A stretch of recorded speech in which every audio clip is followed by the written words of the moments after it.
Donc c'est la suite de la vidéo du dimanche 22 décembre 2019, l'étape numéro 13. Et j'en étais à la nourriture est une drogue la plus puissante sur Terre. C'est une addiction profonde de l'âme, inscrite au plus profond de nos gènes. Et le pire, c'est que notre mémoire subconsciente de nos ancêtres, en remontant depuis l'origine, ne fait pas la dissociation entre l'origine du fonctionnement de notre corps et cette mémoire de mastication d'aliments obligatoires pour vivre. Et je vous parlais des défenses de l'éléphant. À quoi servent les défenses d'un éléphant?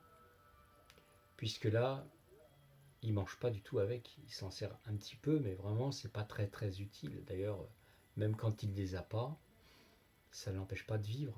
Donc, à quoi ça sert? Eh bien, ça a une fonction aussi. Chaque chose a une fonction. C'est pas parce qu'on n'a pas découvert à quoi ça servait que ça ne sert à rien. Enfin, de toute façon, c'est pas le sujet. Mais c'était juste pour dire que parfois il y a des choses qu'on a dans notre corps et qui ne sont pas toujours comprises dans leur fonction. Donc j'en étais à vous expliquer que ensuite, il n'est pas recommandé de retourner à une alimentation classique sans avoir une réaction de notre corps qui va s'exprimer d'une façon énergétique en provoquant des maladies qui sortent du cadre classique.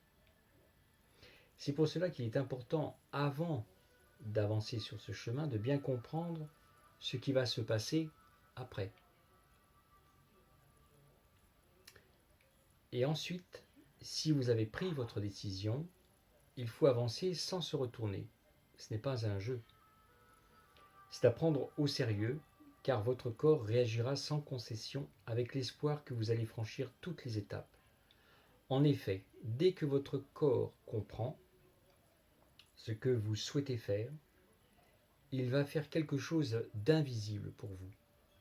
C'est indolore et totalement invisible, mais avec une puissance que vous ne pouvez imaginer.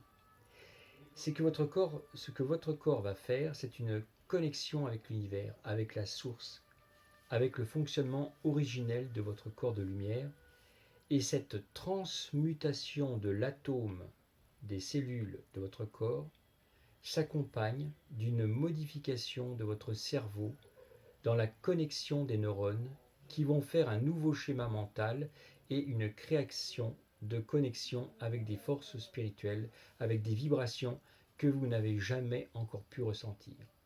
C'est comme transformer une voiture diesel en électrique, un mode de fonctionnement totalement différent. C'est aussi une adaptation de votre corps au nouveau monde qui est en train d'évoluer vers sa destination finale. Qui a tout lu depuis le début? Les explications pour devenir ce que j'explique depuis le début? Lire une notice n'est plus de notre époque.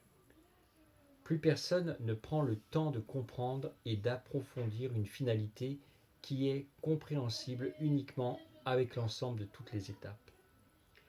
Au final, très peu de personnes seront motivées dans une transmutation de leur corps et de leur esprit, car c'est plus facile de dire que c'est impossible.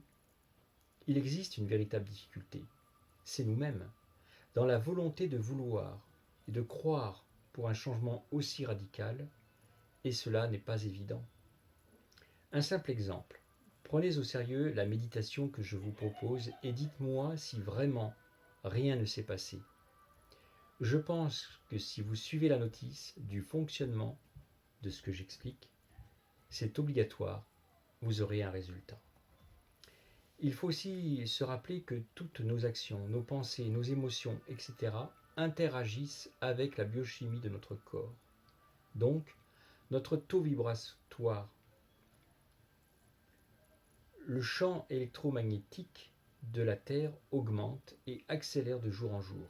Pour que notre corps puisse suivre l'ascension de Gaïa et vibrer dans une fréquence que la source nous donne actuellement, il a besoin d'être réajusté, réorganisé et réassemblé pour être dans la capacité d'accueillir la lumière de l'essence de vie. Et tout ceci avec amour et gratitude, évidemment. La transmutation de notre corps se fait graduellement, pas de nouvelles impulsions électromagnétiques envoyées directement dans chacune de nos cellules. La méditation en parallèle des sons que je propose est l'un des moyens. Plus on sera conscient de ce processus alchimique, plus on pourra davantage aider ce qui se passe déjà et continuer à suivre le rythme de notre évolution personnelle selon notre réencodage cellulaire. Le champ électromagnétique de tout être vivant est l'endroit où toutes les informations sont stockées. Ainsi, en alignant notre taux vibratoire avec Gaïa, on entre en résonance avec sa fréquence. Donc, un échange d'informations se produit entre la Terre et notre ADN. Cet échange est dû aux vagues cosmiques actuelles, destinées à magnétiser notre ADN, de façon à le réassembler dans sa forme éthérique, en remodelant les données bioélectriques en un tissage de géométrie multidimensionnelle propre à chacun de nous, ce qui définira notre existence en tant qu'être de lumière. Ne faisant plus aucune différence entre les êtres de lumière et nous-mêmes. Il faut savoir que lorsqu'on élève notre vibration, on envoie le message à l'univers que nous évoluons et que nous sommes prêts à contenir plus de lumière dans notre corps. Donc, à transmuter nos cellules en lumière, à réapprendre la vision cosmique et s'aligner à notre identité multidimensionnelle, où réside tout notre potentiel créateur en tant qu'enfant de la source. Je vous encourage donc à ne pas vous décourager au premier obstacle, mais plutôt de venir en message privé et me dire ce qui vous empêche d'avancer sur les différents niveaux d'étape qui, depuis le début du mois d'août 2019, ont été mis en place pour notre évolution sur ce chemin de la régénération cellulaire primordiale. Depuis le début, je suis à votre disposition pour vous aider à avancer sur ce beau chemin. Vous pouvez me solliciter. Voici donc 2 vidéos importantes pour une méditation de transmutation. Vous pouvez l'utiliser autant de fois qu'il vous est possible de le faire. La première vidéo est un message de préparation pour accueillir la deuxième vidéo. Cette première vidéo est une fréquence sacrée, fréquence de transformation et de miracle, réparation de l'ADN. Utilisée par des scientifiques en génétique pour réparer l'ADN, ça renforce la paroi cellulaire pour augmenter l'immunité. En ce moment, c'est l'idéal. Elle vous prépare pour que votre âme soit en capacité d'absorber la deuxième vidéo.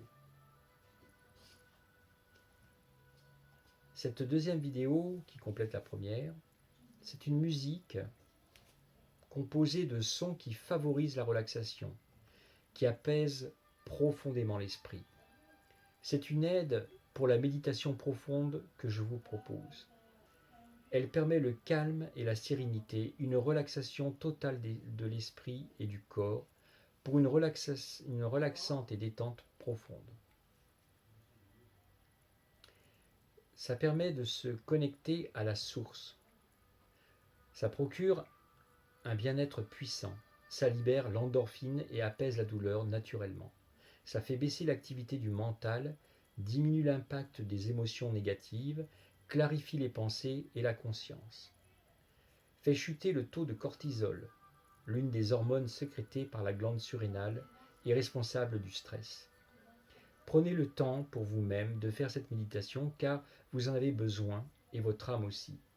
C'est pour votre bien que je souhaite partager cette méditation. Donc j'avais entendu dernièrement qu'il serait bien pour l'armée d'utiliser la nourriture pranique parce que ça permettrait aux soldats d'être dans une condition de ne plus avoir l'intendance qui suit. Et ça serait très pratique. Mais pour que l'armée qui prend ça vraiment au sérieux puisse devenir pranique, il faudrait qu'ils élèvent leur taux vibratoire. Et par conséquent, le fait d'élever le taux vibratoire leur change aussi bien les cellules du corps que la façon de penser. Et donc, en pensant différemment, en élevant son taux vibratoire, il serait très embêté de pouvoir lutter et de pouvoir tuer un être humain. Puisque quand on élève son taux vibratoire, on change son schéma mental, on change beaucoup de choses. Et c'est pour ça que quand il y a une implication profonde de l'introspection qu'on peut faire à l'intérieur de soi, on peut arriver à des choses fabuleuses. On peut arriver à changer la fonction de nos cellules, on peut arriver à maîtriser les cellules souches de façon à ce qu'elles se réorganisent et qu'elles puissent définir quelque chose de très précis, c'est le rallongement des télomères. Voyez ? Donc tout cela nous permet de finaliser cette capsule vidéo qui est en deux parties. Hein, l'étape numéro 13, elle était un peu longue, donc je l'ai fait en deux parties. Et donc je vous remercie de votre écoute, je vous souhaite une très bonne journée et je vous dis à très bientôt pour la prochaine étape, l'étape numéro 14. À bientôt, merci.